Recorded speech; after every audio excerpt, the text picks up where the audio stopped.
So as we talked about last time, we have added now Ohio. And the first thing I really like to do when I take a look at a new state is look at it from a statewide perspective here.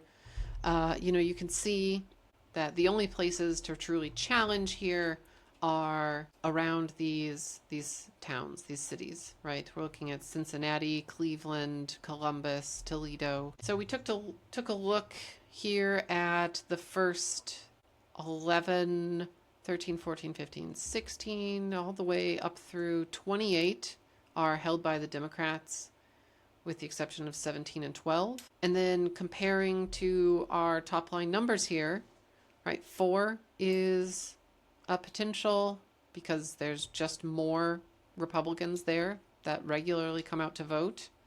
6 is extremely close. 8 is close enough. 10 and 11 and 12 obviously should be in Republican hands. I mean, 14, 15, 16, all of these are close. In all these cases, all of the ones where I would say if I were the Ohio State Party, at least in these early ones, they've got someone running.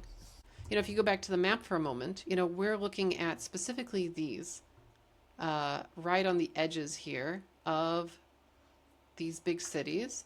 And they have done what I think is a really good job. Having worked for a statewide party, having participated in statewide candidate recruitment and training, it is a huge pain in the ass to try and find people who are qualified, reasonable, sane.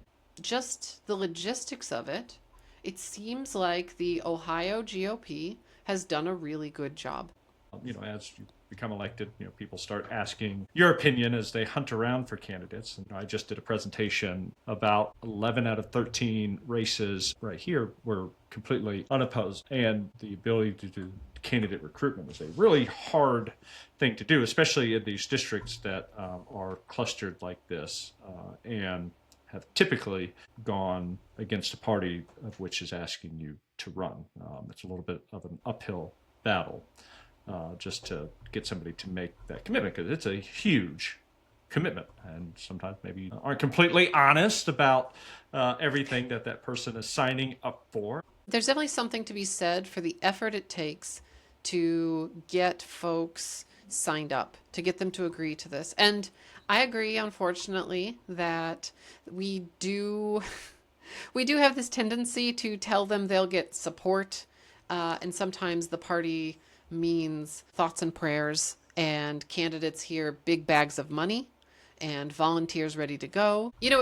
These things work out best when candidates have a realistic understanding of what's going to be expected of them. And it's always better when those expectations from the candidate of what they'll receive from the party in terms of training, support, what support means, is aligned with what the party actually intends to provide. We're looking specifically at high target districts, right, because the race is such that I think a Republican could pick up here. We're not really looking at these ones in the middle of the cities here where there's no chance in hell, but you still end up with candidates in the middle of Columbus, Ohio, who want to run. And, it's a D plus 12. And it's really hard conversation to have to say, we're going to tier you out. Here's tier 1 targets. Here's tier 2 targets. But, I think specifically talking about how to use our tool here, it's really this. Look at Ballotpedia here. Every one of these looks the same. What's the difference between 1, 2, 3, 4, 5, 6, 11? Nothing, unless you can say statewide, district by district, here's how the voters actually look in each of these districts. District 1 and 3 there have somebody running and they're just never going to make it. You just can't, as a party, be putting resources, not serious amounts of resources, into those races. And so being able to use a tool like this to make your tiers, to identify your opportunities. I don't know if it's the party who officially decided to recruit a candidate to run for every single seat that they could. But I've definitely been involved in state parties where they wanted this. And without taking a look at the data, without being able to break apart one district from the next and say that this one is winnable, this one is not, without being able to identify separate strategies for each district, you really have a hard time having that conversation with the individuals that you can expect money and a staffer, whereas you can expect thoughts and prayers and access to our email list.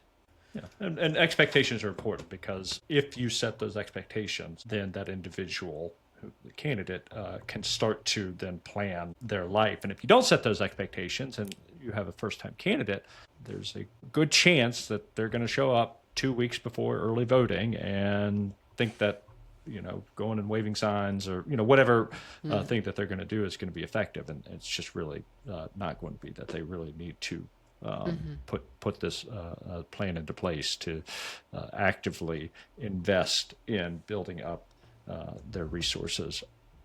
Yeah. And not having it creates anger from candidates.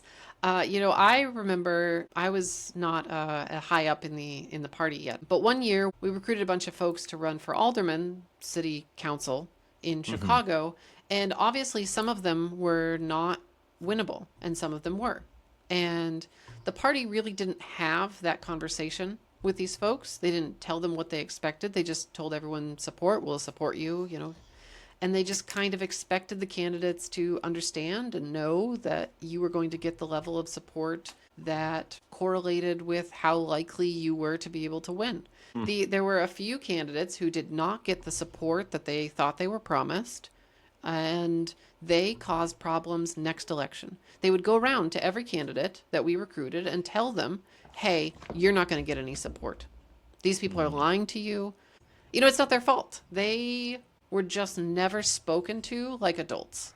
And it's because both sides, I think, didn't have our statewide dashboard in front of them. They didn't have the top lines of their district. They didn't have realistic expectations for what a race would take. This is an extremely emotionally charged decision, because you are putting yourself out there in a way that you likely have never been out there. And to have that go poorly is, I can imagine, potential for a PTSD type experience. Yeah, it's painful. And if you want to see one of these for your district, head on over to Bootstrap Office, scroll down, and fill this out. Ryan and I will get an email, and we'll contact you super shortly. Yeah, check it out.